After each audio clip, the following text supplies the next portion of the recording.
Hey, what is up, my YouTubian subscribers? Geared here to do my reply video to well, basically, I know this guy on a Discord. He put up a video called RWBY Rant. It's under Martin White the second or Martin White 2. I don't know. It's just two. It's Roman numerals, so I'm guessing he thinks he's not thinks, but I'm guessing he's the second, not But anyways, on with the show. He basically talks about a few flaws with Ruby that he perceives. Now, there's some of it I agree with. Like Cinder, he talks about Cinder, Raven, Hazel as his like core three. Or does he talk about Hazel? Oh no. I'm gonna talk about Hazel anyways. He basically talks about Cinder and Raven and the maidens and some of the issues that he has now with the series going forward into volume 6. And while I like the series, and I think that it's one of the I think I had issues with volume 5. I'm not gonna pretend like I'm not in this pretend fairy tale land where Ruby volume 5 was any good. I think that it was utter trash. I think that it peaked during the Yang versus the Bronwyn Bandit fights, and anything past that point was just got worse and worse and worse for narrative reasons. Personally, it's just all narrative. And when you go from a battle anime, just basically waiting for the next fight, which was what Monty Oum did, to a point where there is narrative to the story. The flaws of the narrative show through more than the flaws of then any quality, like the fight scene between Blake and Ilya, where no we're at a point where they completely ignored the fact that Faunus have night vision not once but twice to explain Ilya's ability to sneak around. And one time the ending sequence when she does it during the or during the attack on Haven Academy, it's during a full moon where basically you may as well, with the size of the human eye, the average human eye in particular, it would be daylight. It's more impressive that she's not blind, that Blake is not blind during the day than it is than anything else. Like, she should be blind during the day just due to the size of her eyes, which are like the size of baseballs in comparison to the size of her skull. But I'm getting off topic. I'm saying that when you tell a narrative, going from something like Dragon Ball Z where you wait for the next fight to a narrative story, you gotta write consistently, and they just don't do that. That's the biggest flaw with RWBY currently, is lack of consistent writing. You have characters gain and lose abilities. I pointed this out on the Discord. The Dragon on the Discord, which is a badass screen name. No, I pointed this out on the Discord, Martin, where he basically Crow's semblance doesn't activate once after it's introduced. After it's introduced as a concept, it activates once during volume 5 when Crow puts his leg up on the coffee table early on, and the coffee table collapses. But during important scenes like the Nuka Lave Grim fight, the entire battle for Haven, it doesn't activate at all. It's an ability that goes away. The fact that they established that maidens, they established the power level of huntsmen and huntresses as early as volume 3, and then they continuously nerfed the shit out of Crow when he wasn't even fighting at his fullest during the Winter Schnee fight in volume 3. He wasn't fighting at his fullest, yet he was weaker, slower in volume 4 when he fought Tyrion. I mean, I kind of took but it wasn't so massive. I just assumed it was an error, or not an error, but a new animation style that they had to adopt when they switched from Poser to Maya. However, Volume 4, they do even more. They nerfed the shit out of Crow because realistically Hazel wouldn't be as big of a threat as they made him. Crow should have shit on him. The fact is they changed how Aura worked during that fight. I mean, the fact that we never seen her generation of Aura as a thing before that, like the fact that like this ain't DBZ, yo. Like, there was a finite amount of aura and you can exhaust it, and then you have to retreat for an extended period of time. Apparently not. Apparently Hazel's just and gaining just auraing up, man, which I mean, it's stupid. Like Inca, fucking the fact that, again, I'm gonna point towards the maiden fight because the maiden fight was the biggest lack of consistency in this entire volume. The fact is, nothing they did in that fight was outside of the range of a Dust Witch. The giant fucking sword we seen Weiss as early as volume one. The fight between Ruby and the Nevermore. We seen Weiss create a giant block, probably larger than the ice sword that frickin' Raven created.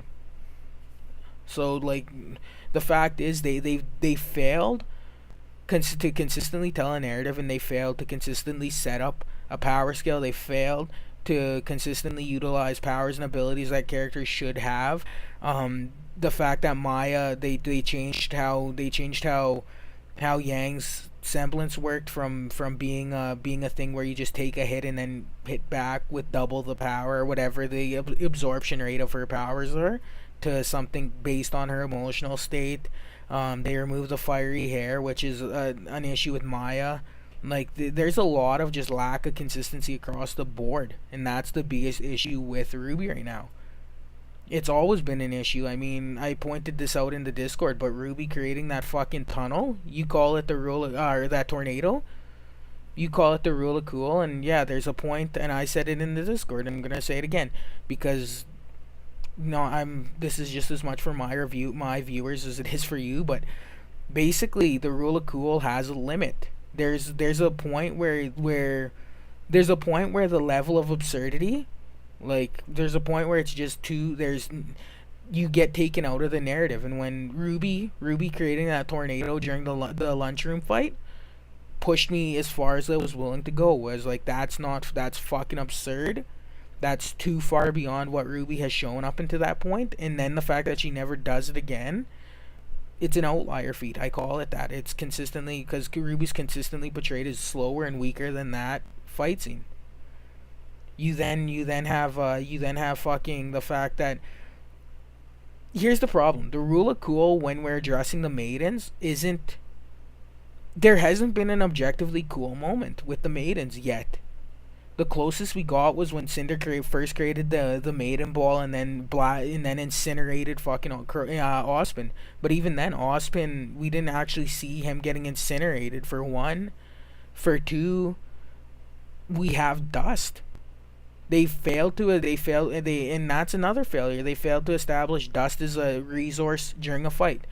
Like Spider-Man, consistently we see with Spider-Man, except for Sam Raimi, that Spider-Man running out of webbing is a problem. They failed to do that with Dust. There's never a point where Weiss, mostly Weiss, because Weiss is our main Dust user in the series right now, but never happens. Dust is never portrayed as being a resource that is finite.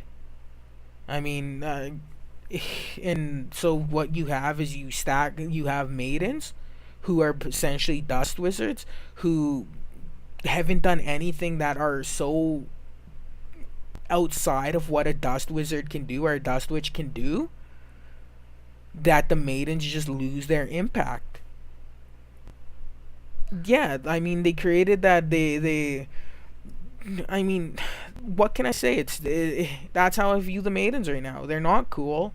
They unnecessary. You said it in your video. It unnecessarily complicates the power scale of Ruby, to the point where now Ruby characters can't, like, they can't win a fight. The maidens are so absurdly strong. I mean, they literally had to create a second power with the silver eyes to beat Cinder, to make it so that Cinder just didn't flat out win the entire fight.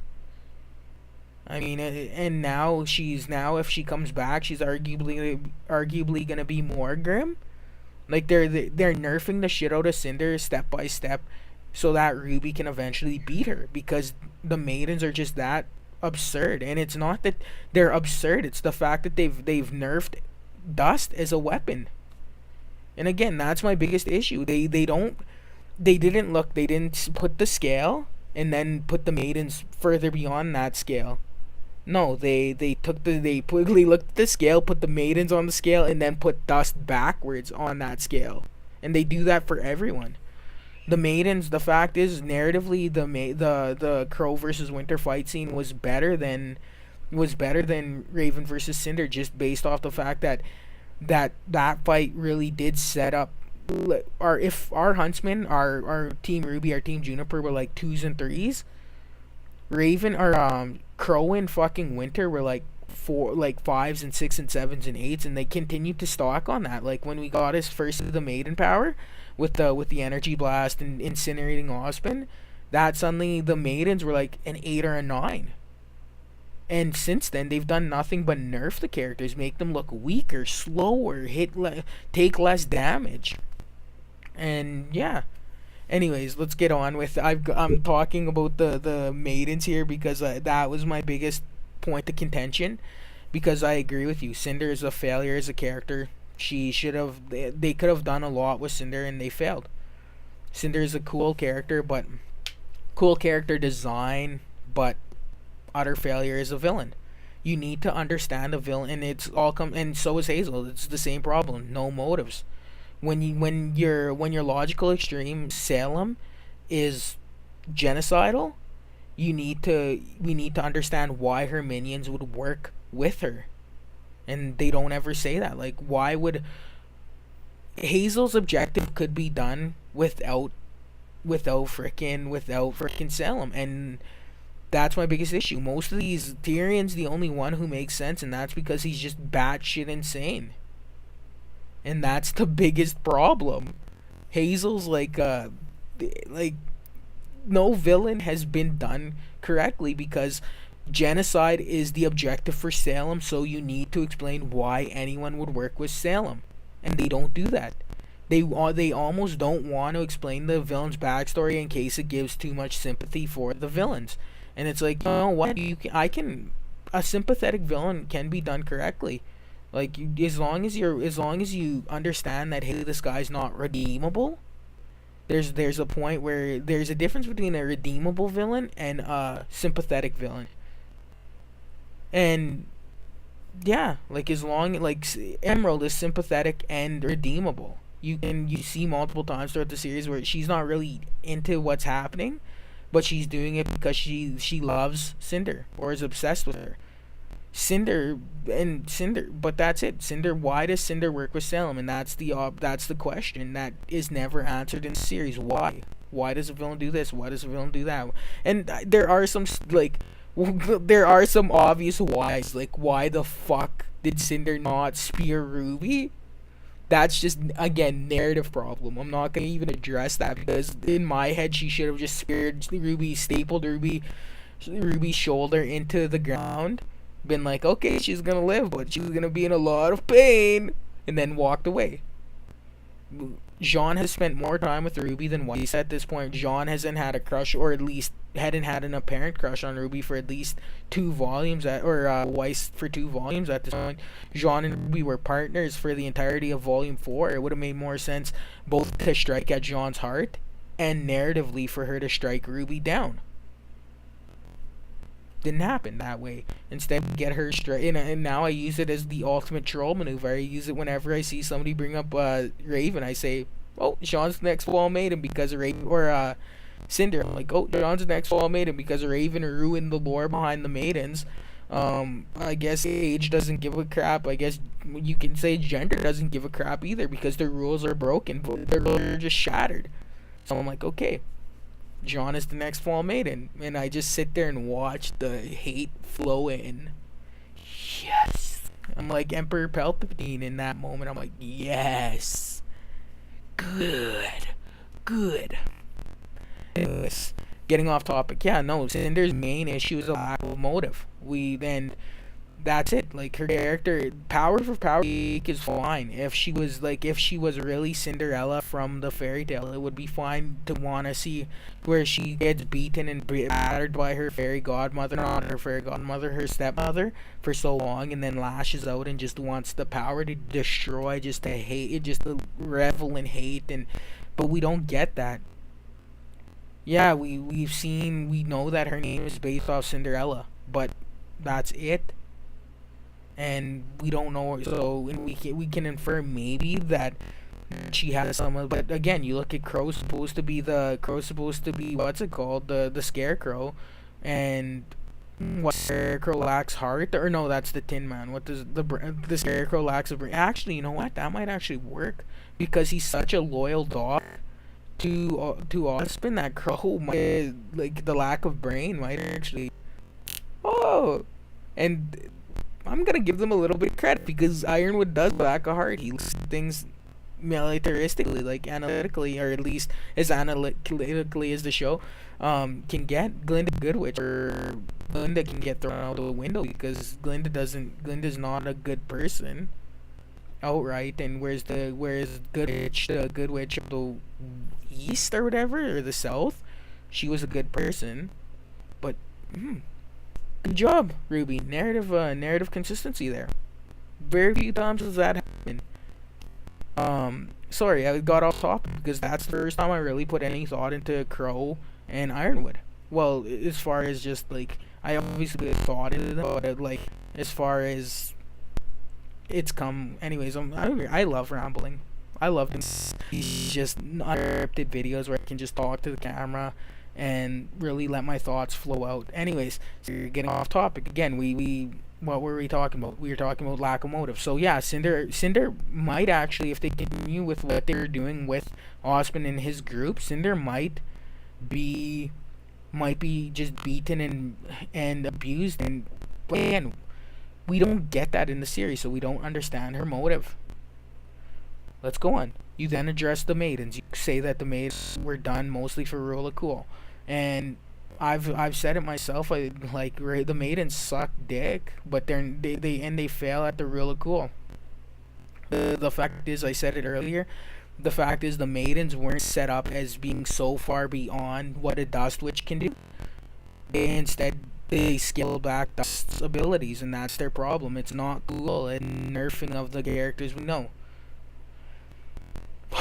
Then we address Silver Eyes. The Silver Eyes were a dumb idea. The fact that Ilya looks to have silver eyes, if you put your Ilya show to any non-RWBY fan, and you'll get, oh, she has silver eyes, like 7 or 8 times out of 10. Very few people say they're blue, and that's an issue. Again, like, the fact is, we're sitting here watching a character with silver eyes, and it's like, okay, we're supposed to assume they're blue, but they look so. And then you address things like, the fact is, the silver eyes were done poorly.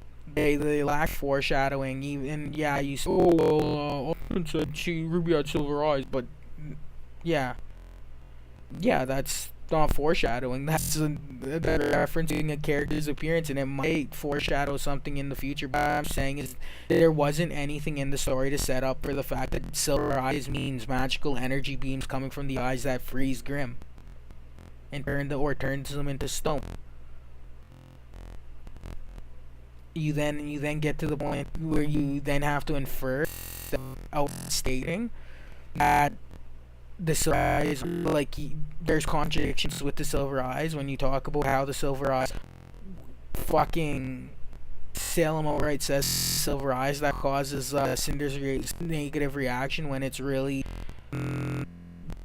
part of her that's Grimm, from the Grimm parasite used to drain part of Amber's maiden powers. And that's evidenced in the fact that Raven doesn't have a reaction to the silver eyes, or at least not a visible one. Again, it could be is the spring maiden, lack of foreshadowing there. But yeah, the silver eyes were a failure just on a narrative side, not so much the idea of them is good. It's just that they were so poorly executed on that you end up not understanding them. And that's the big issue, is there's no understanding to how they work, what they do, who they hurt. Crow and Salem explain it in 2 different ways. Yeah. Let's move on. Let's go to Raven. Now, Raven, you do some circle jerking for Raven. Personally, I'm not a big fan of. You say that it's because, she lacks it's simply put, Raven. The build up to Raven and Yang's meeting was squandered on the fact that the first time they meet wasn't the final speech of Volume 3 or Volume 5. Sorry, Volume 3. Yang should have pointed out that her mom's just being a coward, that her mom's running and hiding instead of fighting in chapter 6 in Known by Its Song. And then Weiss shouldn't have been captured by the bandits. That should have been a personal thing for Yang to do with Cinder, narratively. And then you could have had frickin' when she does eventually give the artifact, give the frickin' relic to Yang, it could be just because she's admitting that she is weak, that she's not strong, that she's not, like, her whole storyline. The fact is that storyline is a failure just from a fundamental level. You establish the whole Spring Maiden thing was stupid. It wasn't foreshadowed. And yes, I'm gonna get people linking to that stupid ass video of Raven wearing her mask and moving her hand slightly when Vernal uses the powers during the Cinder meeting scene. I'll point you to the Weiss and Yang scene where she's not wearing her mask, where doesn't move at all.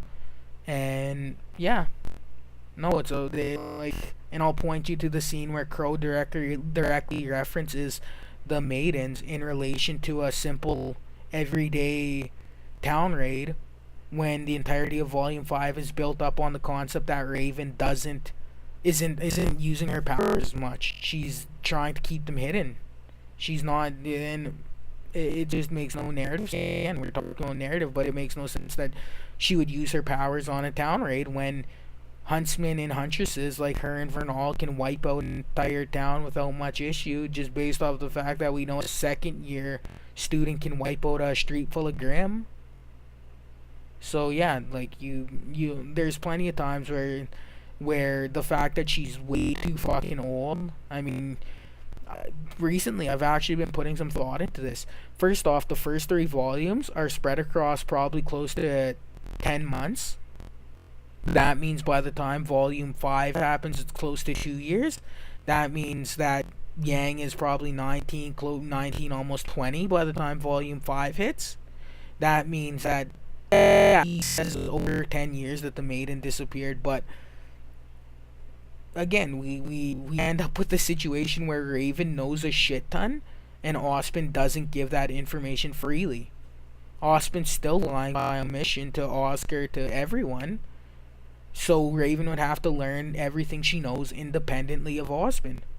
So that means she's not spending a couple of months in town. She's not spending 2 months, 3 months working with Ozpin. She's working for him for years. That means that she's in her mid to late 40s right now. And she would have been in her mid to late 30s before getting the Spring Maiden powers. So even by Miles and Carrie's absurd 30 explanation, should be too old to become the maiden. And I'm sorry, it's just I'm ranting about that because it was a fair. The Quarter Raven storyline is a fucking failure. The fact is, Raven shouldn't be terrified of anyone because she's that much stronger than everyone. She literally murders Cinderfall in 2 minutes. One of the shortest fights in the history of RWBY, and she does it. And against one of the strongest characters in the series, and she does it in 2 minutes. And it's like, oh, okay. Well, guess what? That's her strongest subordinate, and they haven't set Salem up as a threat. There's nothing to say that she's stronger than a maiden, other than the fact that she beat Ozpin. But even then, we don't know what happened with Ozpin to make Salem a threat to.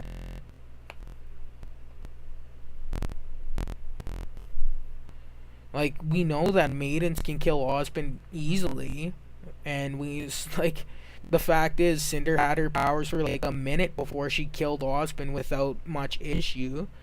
And yeah, he was more skilled than her. I'm not gonna say it should have. He was the one landing hits but I mean, she was a brute wielding a cudgel and took the baseball bat to Ozpin's head, figuratively. But then you have Raven, who has 20 years as a maiden, or 22 years as a huntress minimum, at least 10 as a maiden, and it's like, they failed. So So her whole premise that she would want the relic because as a nuclear deterrent is flawed.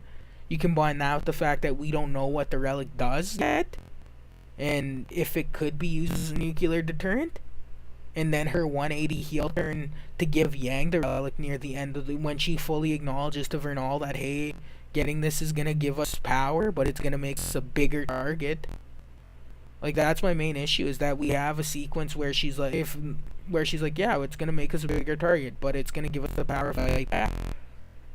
And yeah, I mean, so her whole story is built on the core of her story is built on the metaphorical sand. Like, the minute you begin to dig out anything in her story just collapses in on itself. What else do you talk about in that? What else now? I think that's all you address. Now, I would like to end this by saying I love RWBY. There's no doubt I like RWBY, and I'm sorry about the rambling video type, but I just watched the video a couple times. And I read his script. I don't really have it myself, but I love RWBY. I want to see it great again. I want to see action sequence. I want to see character moment. I want to see. I want to be a defining moment for all of our characters. I want to see but we're not getting that. Like, the closest thing we got to the defining moment was, I don't know, Yang's speech to Blake, where it's revealed that she's super and she's a mama bear. That gets her twice when she decides to summon the night. Blake doesn't get one, RWBY doesn't get one. Well, RWBY, I guess you could say maybe Neil, when she's like, I'll beat you, we'll fight back and I'll beat you, could be her defining moment. Again, it's just, yeah, it's just RWBY, and I want to see good. Scourge, signing off.